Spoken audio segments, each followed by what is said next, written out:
$1.2 million. This is the cost of working from home. I'm not talking about the cost of your standing desk or your morning coffee. I'm talking about the invisible tax, the tax that hits every remote engineer who doesn't know how to play the game. We know the data. Remote employees are 31% less likely to get promoted and 38% less likely to get a bonus. But let's look at what that actually means for your life.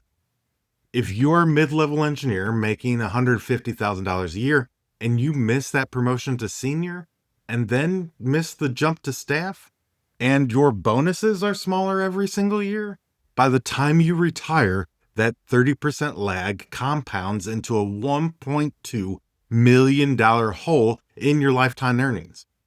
You are doing the exact same work as the guy in the office. Your SQL is just as clean, your pipeline's just as fast, but you are invisible. You are effectively paying $1 million fine. I want you to get the promotion. I want you to be the influencer in the business and the one that the money comes to when it's time to get promotions and bonuses. Today, I'm teaching you 5 skills to thrive as a remote engineer. We're going to reverse engineer that 30% gap using neuroscience, communication protocols, and strategic artifacts. We're going to make sure that when budget is allocated, that your name is at the top of the list, whether you're in the boardroom or in your basement. Let's jump in and get to work. Let's do a live test. If I gave you advice on high availability architecture looking like this and sounding like I'm yelling at you from inside of a bathroom stall, are you going to listen? No, you'd subconsciously think that I'm an amateur. That isn't vanity, that's biology. It's called processing fluency. A landmark study from USC and the Australian National University proved this. They took the exact same scientific presentation and played it for 2 groups. One with high quality audio and one low quality. The group with poor audio didn't just blame the microphone, they rated the speaker as less intelligent, less likable, and their research actually less important. Think about that. You're in front of your VP pitching a data migration project. If your mic is clipping, they aren't thinking bad mic, they're thinking bad engineer. It's the same with video. Research shows that a latency delay of just 1.2 seconds makes you appear less friendly and less competent. Here's the rule. If you're remote, your AV setup is your suit and tie. Get a dynamic USB mic, hardwire your Ethernet, and stop losing respect before you even open your mouth. Now let's talk about where careers die. IMs. I see this every day. A junior engineer gets into a debate with a product manager about a schema change. Walls of text, thumbs up and smile emojis passive-aggressively splattered everywhere. Text-based conflict resolution has a success rate of about 35%. Face-to-face, it rises to 85%. The misunderstanding rate of email and text is over 60% because you lack tone and your personality doesn't come across. The protocol here is what I call the 3-message rule. If an IM exchange goes back and forth more than 3 times without any resolution, stop typing. Pick up the phone or start a video call. Text is for documentation. Voice is for negotiation. Juniors end up trying to win the thread, and seniors actually pick up the phone to call and talk through the problem. But communication isn't just Slack. As a data engineer, your primary communication channel are your PRs or code reviews, and most of you are terrible at it. Remote code reviews are breeding grounds for toxicity because tone is completely lost. A comment like, "change this," can be read as helpful or hostile, depending on the reader's mood.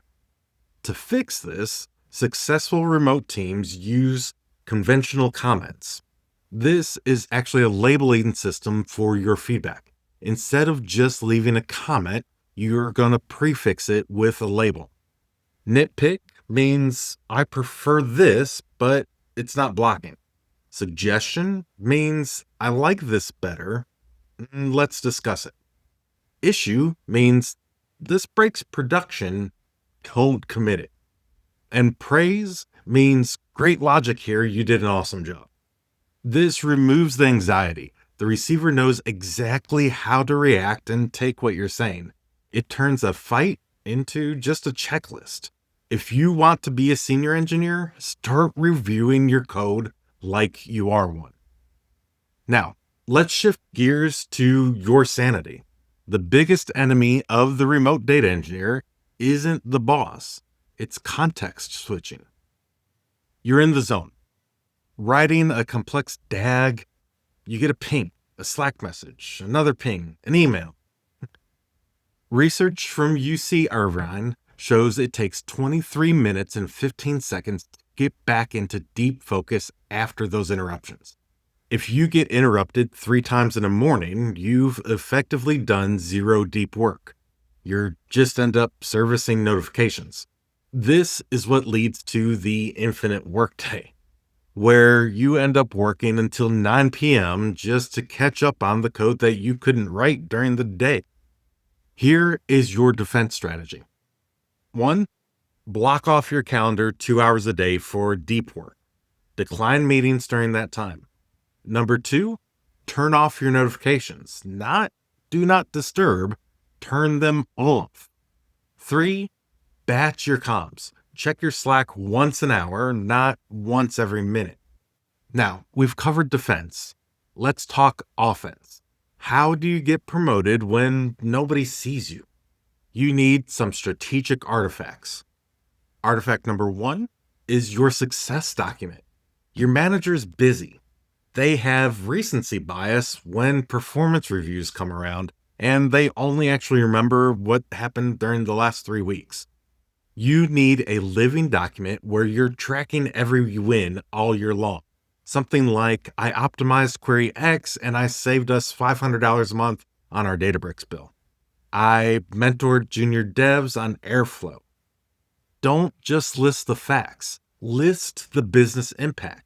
And then hand this to your manager at review time, and it makes it easy for them to give you the money. Artifact number 2 is your personal user manual. In an office, people learn your quirks by watching you. When you're remote, they just think that you're difficult or antisocial. Write a 1-page README for yourself. Something like this. My working hours are 8 to 4 Eastern Time. I prefer feedback in writing. I'm slow to respond on Slack when I'm coding. Then send that out to your team. It eliminates the guessing game and reduces social friction. We've covered your setup, how to communicate, when to communicate, and how to document your wins. But this one's gonna take a little bit more effort and planning. Here's your added bonus. Host a monthly or quarterly how-to or recent update call with your business partners and leaders that highlight something that you accomplished and how it positively impacts the business, as well as how they can actually plug into it and help them to make decisions. This helps you stand out amongst your peers and shows that you understand how what you're doing actually directly impacts what the business bottom line is. Finally, let's talk about your career insurance policy. Sociologists have this concept called the strength of weak ties. Data from over 20 million LinkedIn users proves that your best job opportunities don't come from your best friends. They come from acquaintances, people who share about 10 mutual connections with you. In the office, you build these ties at the coffee machine or at the water cooler. When you're remote, that serendipity is dead. You have to actually go out and try to manufacture it. Here's the strategy that I use. Schedule a virtual 15-minute coffee chat a week with somebody that's outside of your team, somebody from marketing, sales, finance. Ask them what their data problems are and what they're struggling with right now. When layoffs end up happening, and they will, the engineer who only knows their own team is isolated from the rest of the business, and the rest of the business doesn't know who they are. The engineer who has taken the time to network, has options, and has champions that are probably fighting to keep them. Remote work is not a vacation. It's a different sport with different rules. If you ignore the audio, the artifacts, and the network, you are choosing to be invisible. And in this economy, invisible gets you cut. But all the soft skills in the world aren't going to save you if you can't architect a scalable pipeline. If you have the success doc, but nothing to put into it, then you're just a loudmouth. I've broken down the hard technical skills that you need, the patterns, the tools, the architecture in my data engineering roadmap. Click right here to watch that next and stop playing hide and seek with your career.